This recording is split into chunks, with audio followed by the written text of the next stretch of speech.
I just want to talk briefly today about direction, because during this war, that has been a very big issue in our personal lives and in general, about direction, where to go, what to do.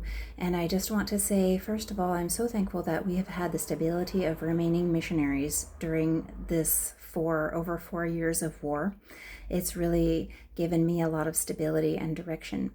And when this war started, a couple months went by, and when we moved to the Philippines after that, I kind of was like waiting for God to redo with some other country what he did for me and Ukraine.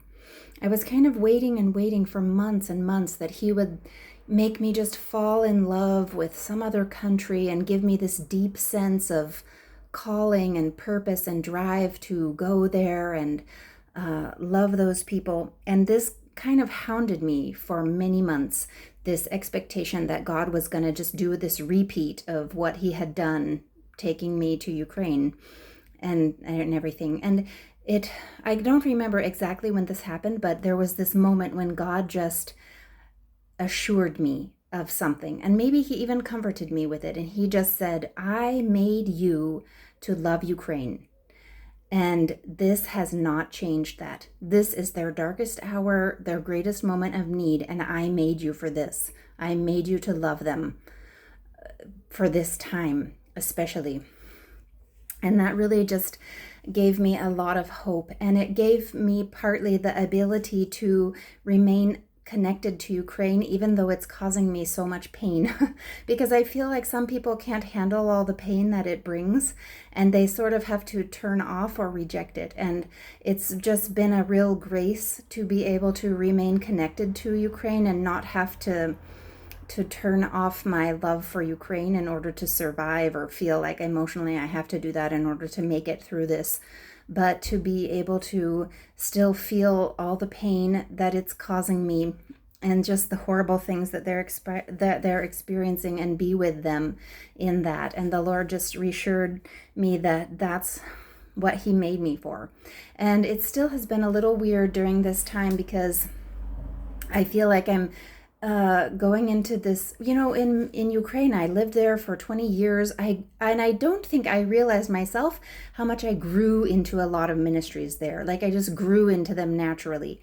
And so now I've just been unnaturally uprooted from that. And I have not had a lot of patience about growing naturally into whatever the ministry, like my own private ministry, should be. I still homeschool our children, which is a huge deal, but I have just been like trying things, experimenting with other ministries or expressions of service, and that's been kind of different for me, just because it hasn't been this natural type of growth that I think Ukraine was, because I went through so many life stages there, and also just like finding a new way of feeling the direction of God. And I just want to leave with two thoughts. And one thought is that in every place, God has made us fruitful for him. And for that, I am so thankful. God has made us fruitful for him in every place, even in all of this pain, in all of this loss, and all of this terribleness. He's put us in places where we have been fruitful for him. And I just want to say how thankful I am for that.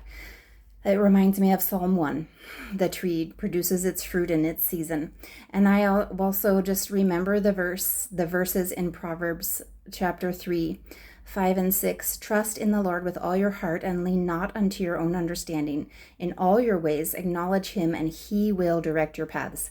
And that verse has given me great assurance. And finally, my last thought is, when you don't exactly know the exact particular will of God, you can still be the will of God. And that is the important thing, is being the will of God, being love and righteousness and the presence of Christ in all the places where you are.